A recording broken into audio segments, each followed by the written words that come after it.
makes you so sick at heart that you can't take part. You can't even passively take part.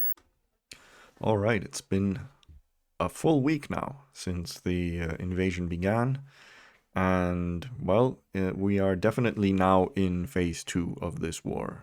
No longer the rapid maneuvers trying to capture cities with airborne troops. No, we are moving into the "we're gonna bomb you" into the Stone Age until you give up phase, and that is critical from a humanitarian perspective. Although from a military perspective, it does mean that even though there will be significant civilian casualties and urban destruction over the days to come, it does leave the defenders in something of a relatively favorable position insofar as they don't get completely encircled. Even then, I suppose that there is ample stocks of material, food, equipment, etc. in cities like Kyiv and Kharkiv. For smaller cities like Mariupol, perhaps not.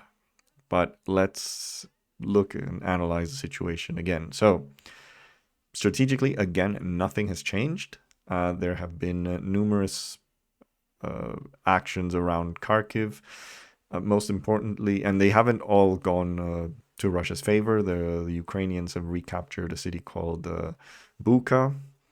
The fighting again in this part around Sami, the Russians took part of Sami a couple of days ago. The Ukrainians recaptured it. They've penetrated into very, kind of deep.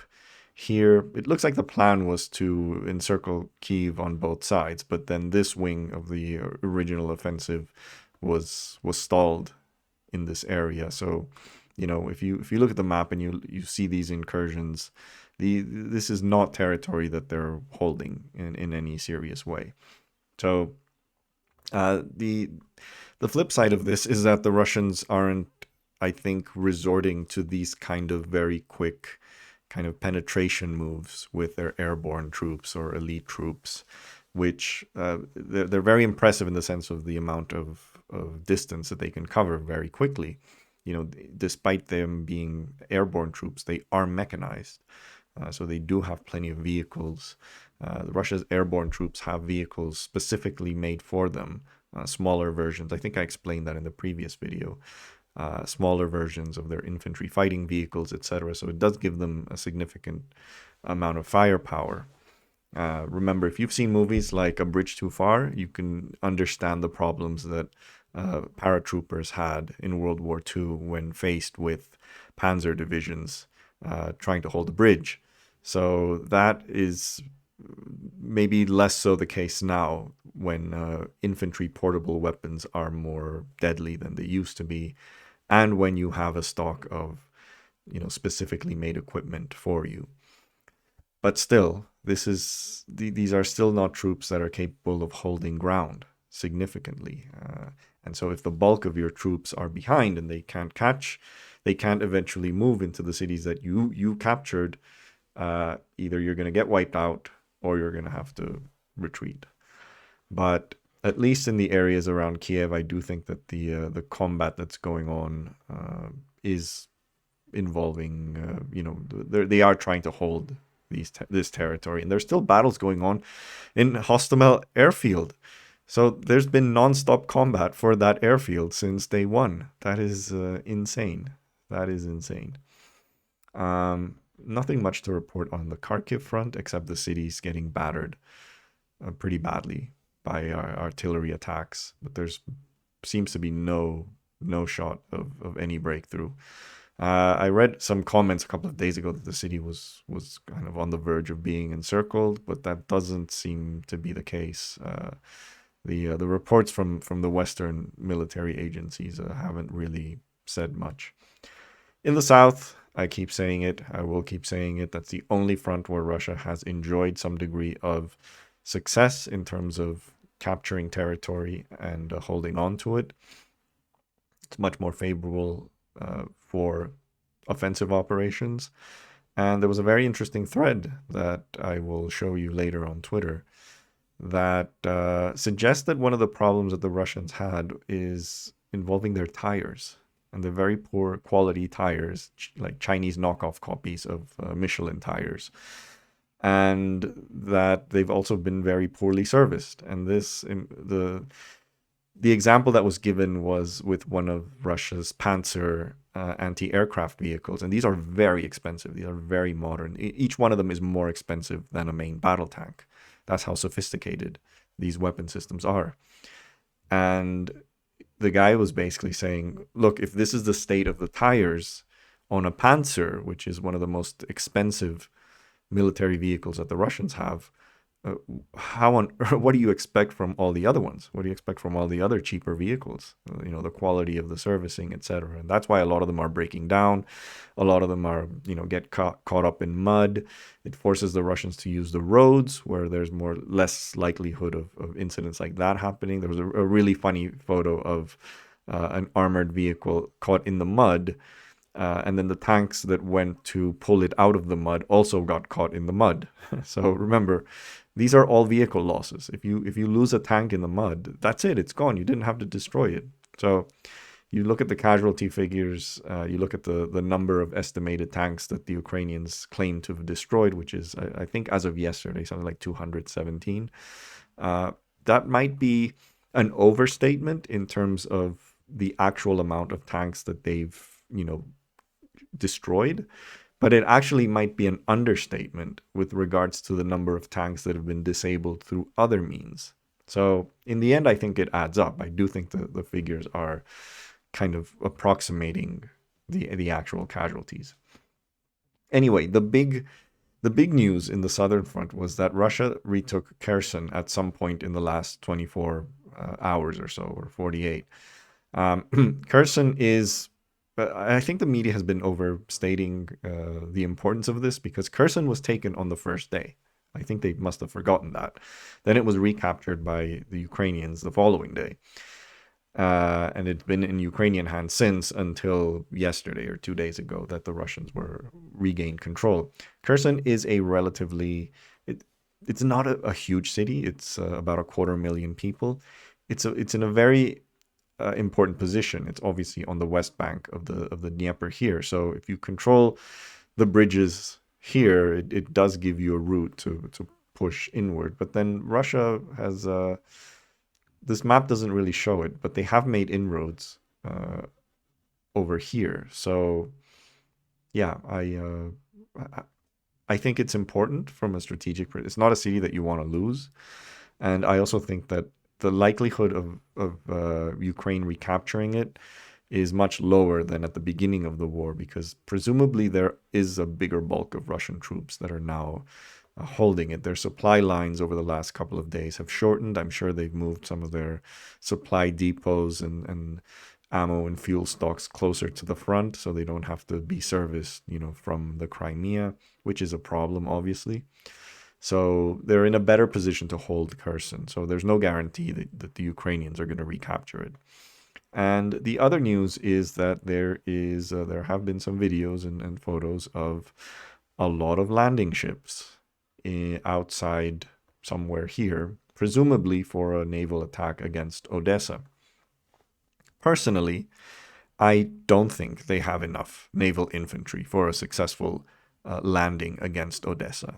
The Russian amphibious forces are not that big, to be honest, and Russia has a problem in which, because its main fleets, Russia has traditionally had 4 big fleets. They're the Northern Fleet, which is based in the Kola Peninsula. That's usually been the biggest one, because that's the one that gets deployed into the North Atlantic. That's where all their submarines are. That's where their carrier is. That is, where the big guns are. Then you have the Baltic Fleet, then you have the Black Sea Fleet, and then you have the Pacific Fleet at Vladivostok. That one has also, well, at least during the Cold War, was also the second largest. But the Black Sea Fleet and the Baltic Fleet are the smaller of the 4.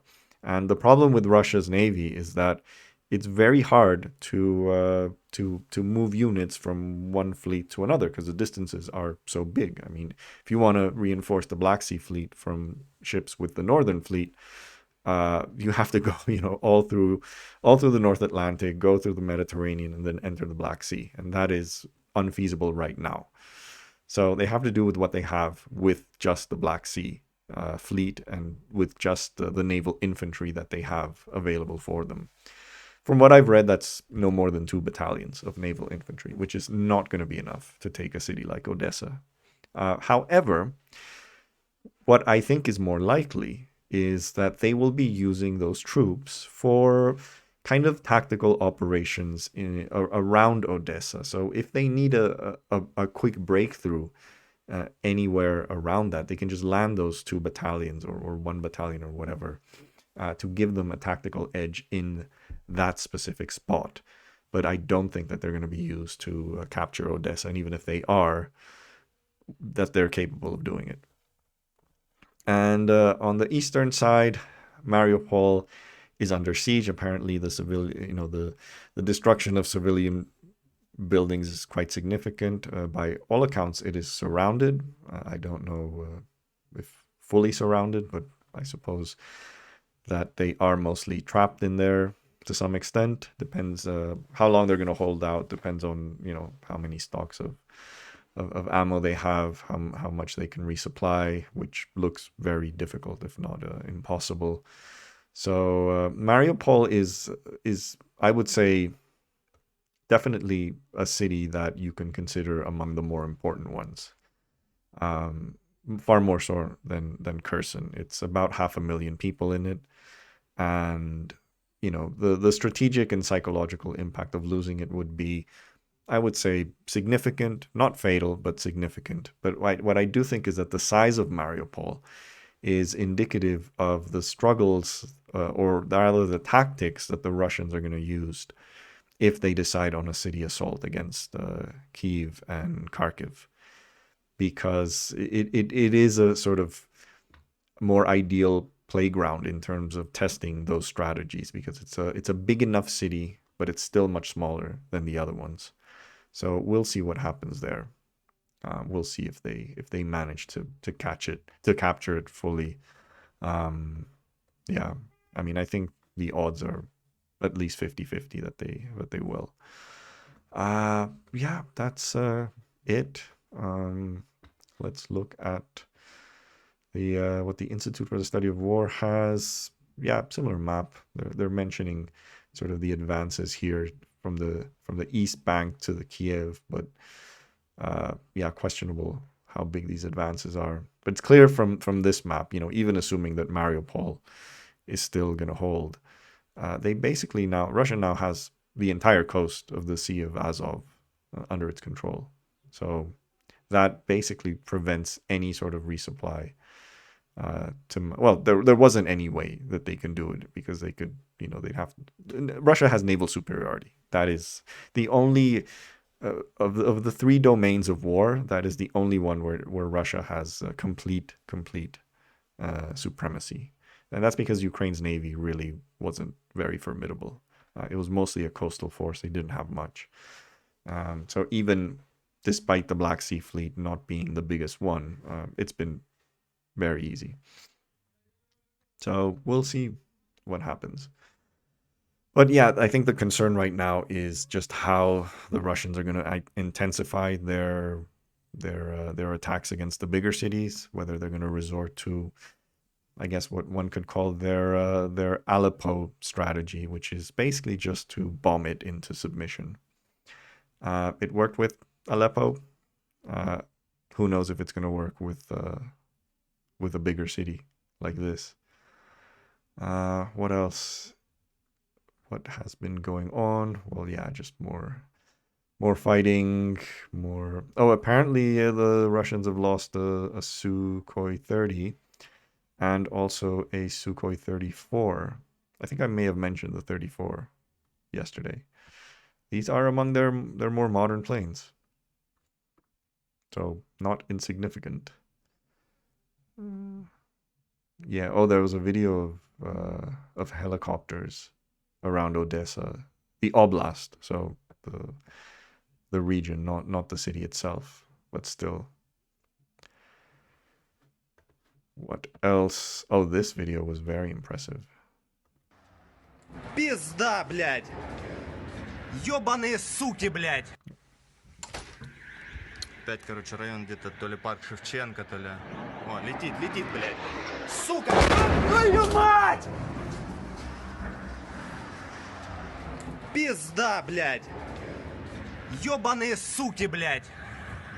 I have no idea what they're saying, but yeah, that is what a cruise missile strike looks like. Also, you know, the intensity in which Russia is using cruise missiles and things like that, or more expensive stuff, you know, the Iskander ballistic missiles, etc., is obviously not to the same scale as the U.S. used in the opening stages of Iraq. That is obviously because they don't have the same amount of stocks of those weapons. The thing is, if Russia decides to go on all-out artillery siege of cities like Kyiv and Kharkov, they have the ammunition for that. Like everything that involves, you know, dumb bombs from aircraft to artillery shells, all that, Russia has enough to fight for years. There will be no shortage of that. And that also can be replaced relatively quickly. This is not, you know, sophisticated weaponry to do, you know, a standard high explosive artillery round. You can crank these out by the hundreds and thousands per month. So, I mean, hundreds or thousands. So they're not going to run out. They're not going to run out. And that's the worrying part. They'll run out of the precision weapons. They'll run out of the cruise missiles, ballistic missiles, which they look frightening, they look scary, but, you know, they don't cause as many civilian casualties as just, you know, a rain of artillery fire. So the more that this war drags on, the more the proportion of non-precision weaponry that the Russians will need to use. And this will involve, for the same effect of precision weapons, they will need to use more dumb weapons. So that only increases the amount of destruction and the amount of civilian casualties. Bucha or Bucha, don't know how it's pronounced, but yeah, this is the outskirts of Kyiv that was recaptured by Ukraine. Prisoners of war. By the way, there's an internet debate on whether filming prisoners of war constitutes a breach of the Geneva Conventions. It's not specified in Article 13 of the Geneva Conventions. There is a phrasing called, you know, you can't do anything involving public scrutiny. So a lot of people think that photos would constitute that kind of public curiosity. I think that's the phrasing. It's still up in the air. There's some countries that definitely don't allow, I believe the British and US militaries don't allow filming of prisoners of war. I don't know. I'll leave this to the legal experts. I definitely suspect that.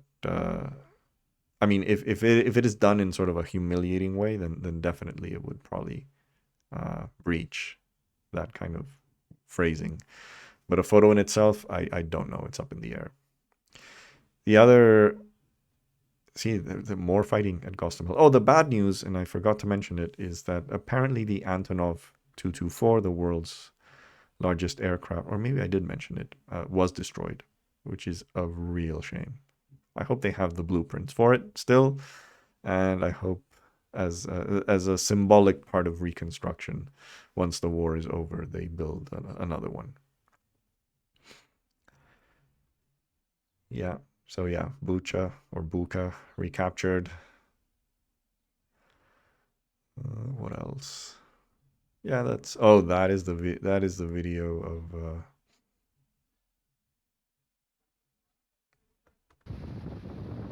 Yep, those are landing ships.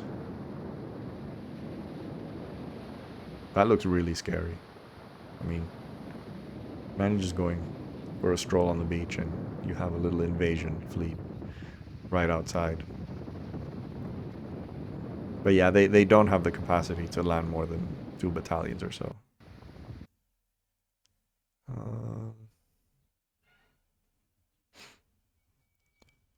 Cool. All right, that is videos of POWs being treated relatively well.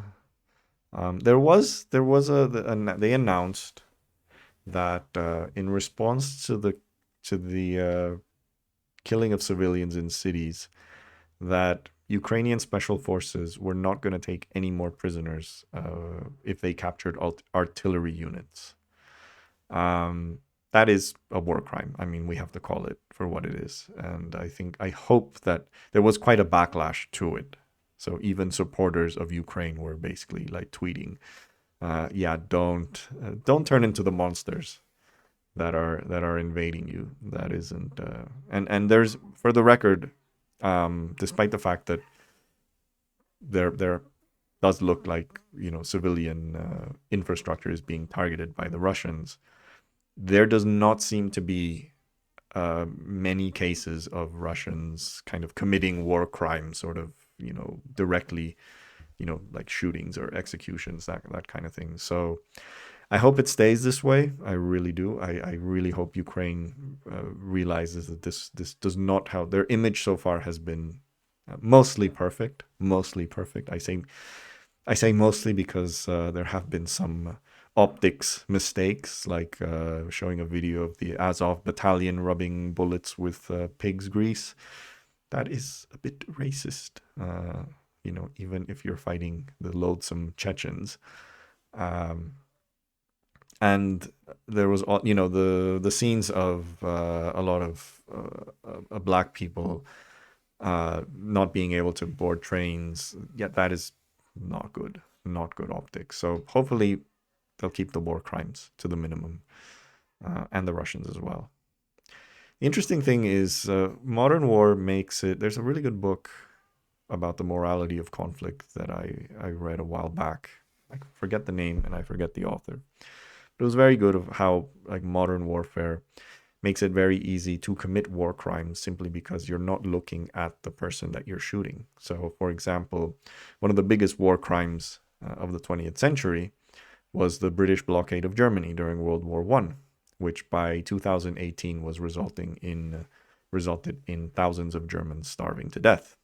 And, you know, that is, maybe the Geneva Conventions hadn't been signed by then, but there were certain laws of war at the time, and it is very questionable, the morality of such a thing. And obviously, it wasn't particularly hard. I mean, if you were a sailor in the Royal Navy at the time, all you had to do was just, you know, stay in your ship, prevent German ships from escaping their ports, and prevent ships from coming into Germany. That's all you had to do. You never actually had to kill anyone, and you were basically contributing to the murder of a lot of people. Same with World War II. You know, the strategic bombing offenses. The bomber pilots did not see what they were bombing.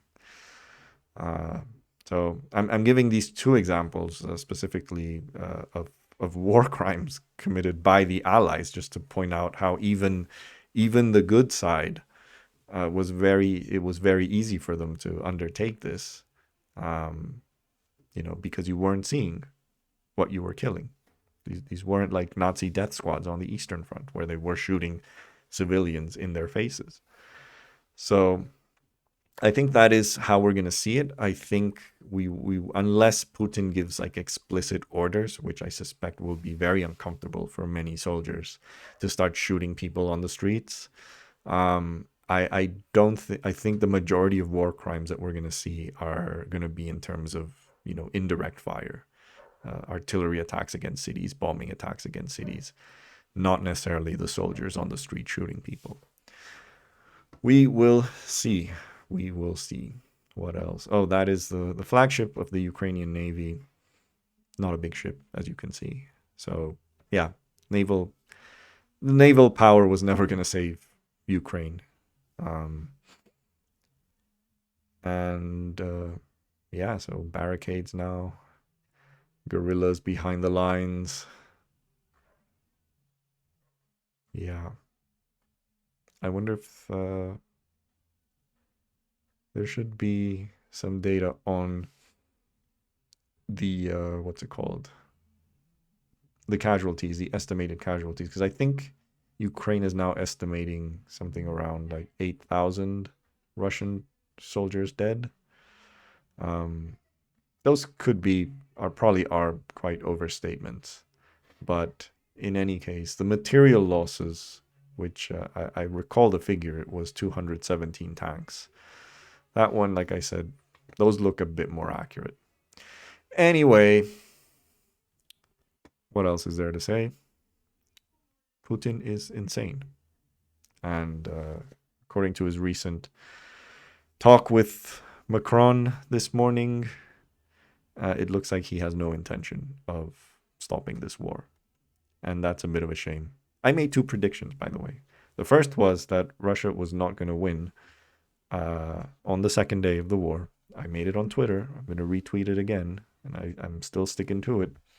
A couple of days ago, I also said that by the end of the week, there might be a ceasefire. I no longer think that is happening. I would expected some way of...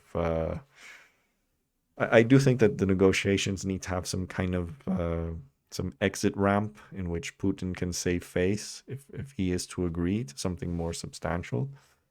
But it looks like he doesn't have the personality of someone who will ever admit a mistake or will admit defeat. And if he cannot win the war militarily, he is going to ensure that Ukraine is utterly, completely destroyed, which will not be an advantage for him militarily. Because we've known from history that the more you destroy a city, the easier it becomes to defend it. That is the irony. If you don't believe me, Google Monte Cassino from World War II. But yeah, this is utter madness. He does not see Ukraine as a country that deserves to exist. So, yep, that is all for today. So, I would say sort of neutral news on the military side. The loss of Kherson is probably the only big drawback there. But on the political side, Putin's call with Macron does not give much hope that this will be a war that will end soon. So, yeah, hope you enjoyed this video, and please like, please share, please subscribe to the channel, and I will see you next time.